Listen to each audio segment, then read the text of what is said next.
There's a really interesting situation in this offshore island called Fogo, where there's a little fishing community, and the government, the provincial government, want to clear it, and they can't get heard. Maybe, right, if they could make their case on film, they could have some impact.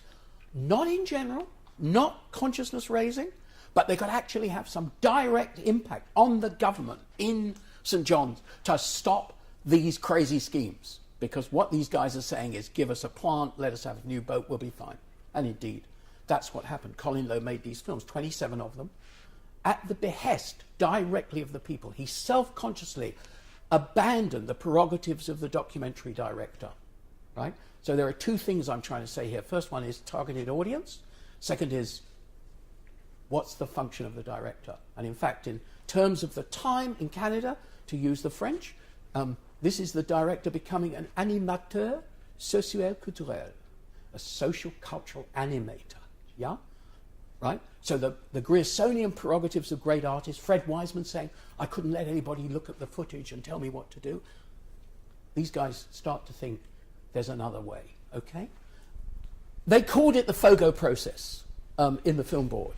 And there was another thing that happened which led them to want to use the Fogo process rather than the traditional thing. The Canada Council and the Film Board had decided they'd like to make films that were directly exploring social issues, social problems, etc. And the Film Board, a director called Tanya Valentine, was funded to make maybe the first major documentary that the Film Board got on CBC, right? It's called The Things I Cannot Change, and it was made by Tanya Valentine. And what happened was the family, I mean, there's some dispute about this legend, but I think there is an element of truth, which was that the neighbors in the poor neighborhood in Montreal where they filmed this, where Tanya Valentine filmed this, were so incensed at the film that they actually sort of drove the people out, right, and they had to move. And the Film Board then said, on the one hand, there's the Fogo process where we've reduced our presence, as it were, and we're the servant and agent of the people we're filming. And on the other hand, we make this film with the best intentions in the world, and we get these people into trouble. Well, what do we take from that? And one of the things that they took was, well, we should teach people how to make the films. Because remember, the hostility, I mean, the inaccessibility of this technology, deliberate, right? It's a barrier to entry.